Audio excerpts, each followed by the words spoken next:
Pala sir, no? Ito lang yung tatlo yung mabubuhusan nila ngayon, sir. Kasi sa ngayon talaga nakaschedule yung sa retaining wall. And then sir, nakapagbuhos na sa retaining wall eh. And based sa availability ng stocks ng semento nila, kasya lang sa tatlo sir, saka yung sa retaining wall. Yun na yung matatapos.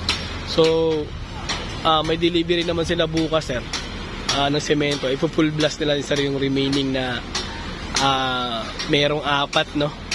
Baka madagdagan pa sir, no? Ng column na babusan. And sabi ko, ang balak nila sir tapusin yung column eh. Sabi ko naman, kung may darating naman bukas sa semento, tapusin na lang doon yung retaining wall para wala tayong cold joint doon.